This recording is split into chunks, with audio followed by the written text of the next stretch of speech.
Hi Pisces, kumusta po kayong lahat? Okay, so ayan Pisces, maraming salamat po sa walang sawang pagsubaybay sa ating pong mga reading.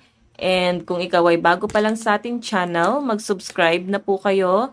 Then, i-click mo na rin yung ating notification bell para lagi kang updated sa ating mga bagong upload, okay?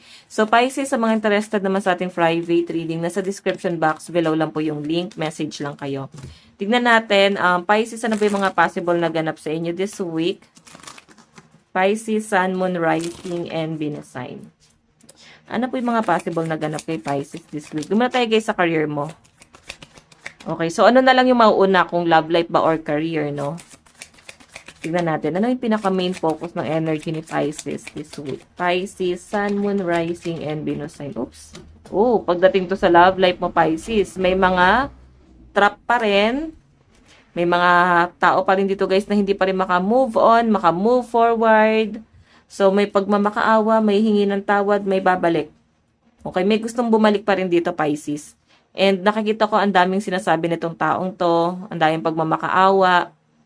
So, yan. Sa mga in relationship naman, guys, nakikita ko yung challenge na nangyayari sa inyo ng person mo. Sobrang challenging sa inyo ang lahat ng bagay. Pero, ang nakakatuwa dito, guys, hindi siya, guys, ganon nagiging mabigat or magiging mabigat ngayong week na to. Kasi mararamdaman nyo yung medyo, para mararamdaman nyo yung stable, mararamdaman nyo yung pagiging kampante pagdating sa inyong relasyon.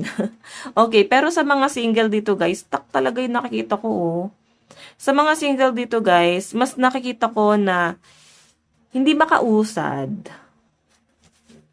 May someone na hindi maka-move on sa mga Pisces.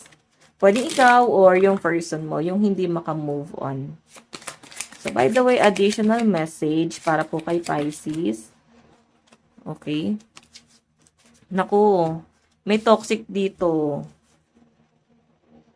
May nakikita ko guys, selos, may mga pinagtatalunan kayo na pwedeng ginagawa mo or ginagawa niya na hindi mo nagugustuhan o hindi niya nagugustuhan. So, etong relationship na to Pisces, medyo nagiging controlling siya, no?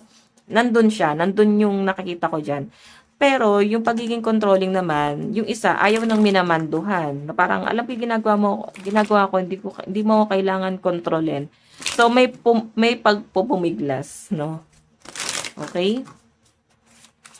Tignan natin ha, Pisces, since the devil to, medyo nagiging toxic, lalo na sa mga in relationship dito guys, medyo may controlling talaga. Controlling ba yung person mo or ikaw yung controlling dito? Kasi nakikita ko yung stress dito guys. Okay? By the way, additional message.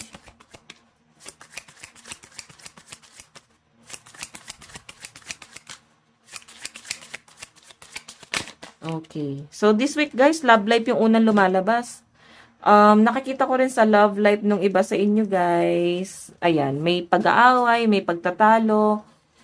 Merong, parang hindi pagkakaintindihan na pwedeng mangyari or maganap ngayong week na to. Okay? So, nakikita ko rin, Pisces, siguro kung hindi ka matatag dito sa relasyon na to, kusa ka nang bumitaw dito kasi masyadong komplikado. So, sa mga in relationship dito, guys, ang nagiging struggle nyo talaga pera. Parehas kayo. Struggle kayo ng person mo. Okay, so by the way, tignan natin. Ayan, no. Okay. Okay. So, Pisces, sa mga in relationship, may mga bagay kayong parang pagtatampo or magkakatampuhan kayo ng person mo. May mga conflict, may mga pag-aaway, misunderstanding, may parang may mga Pisces dito na parang bigla na lang kayo pinanghihinaan ng loob. Tapos parang mabiblame dun sa person na parang dati malakas naman yung loob ko, ngayon parang mahina na ako, ganon. So, parang dating nawala yung diskarte ng mga Pisces kung gaano siya ka-wise. Okay, ayan. So, Pisces may pag-uusap about marriage, no? Pero parang So, sa mga nangyayari na to, matutuloy pa ba tong marriage na to? Or may mga Pisces rito guys na pwede na sa third party, involved ba kayo sa person na kasal na? Okay, mahirap agawin pag kasal na guys, but sana kung hindi. So, trigger warning guys, binibiro ko lang kayo. So, by the way, Pisces, tignan natin pagdating sa career mo. So, yung pinaka-main focus ng energy mo is yung sa love life mo. Yung mga nakakairitang ginagawa niya, hindi na kayo natutuwa. Ganon. So, meron tayo guys, King of Swords. So, pagdating sa love life ng mga, sa career ng mga Pisces, nakikita ko kung gaano ka katalino, kung gaano ka ka-practical sa talaga, no? Kasi marami kang plano rito, oh. Okay, nakikita ko yung pagiging maparaan ng mga Pisces.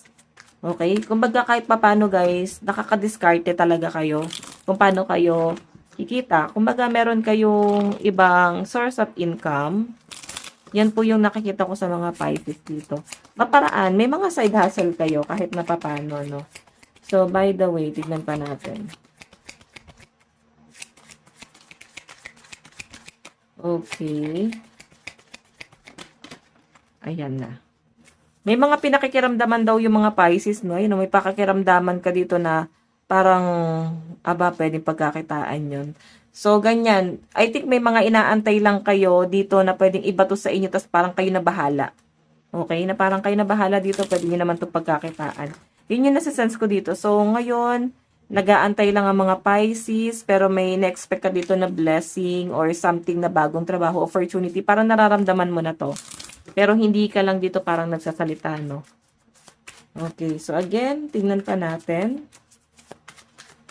Sa trabaho, meron tayong Page of Swords. Okay, since Page of Swords to Pisces, nakikita ko sa inyo yung medyo immature ka sa ibang bagay, lalo na sa mga decision mo. Siguro kailangan lawakan mo yung pangunawa mo, hindi lang sa'yo, kundi sa ibang tao.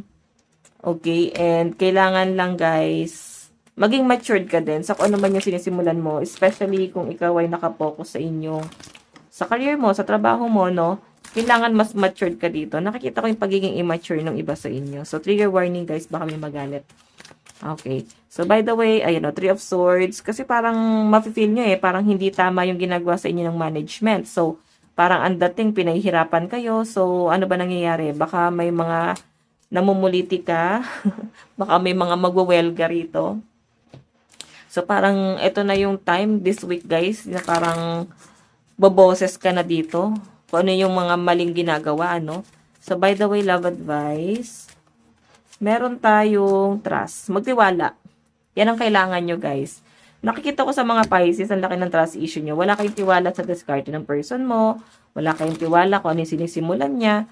So, nakikita ko sa inyo, guys, especially sa relasyon nyo, kung may mga selosan or may doubt ka sa person mo, nawala na rin yon. Matindi yung trust issue mo. So, sinasabi lang guys, siguro kailangan magtiwala ka.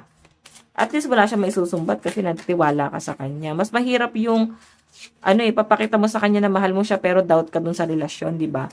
So, by the way, ang sabi dito, ito yung additional advice, set goals that make you want to jump out of bed in the morning. So, kailangan may pinagkakaabalahan ka talaga. Okay?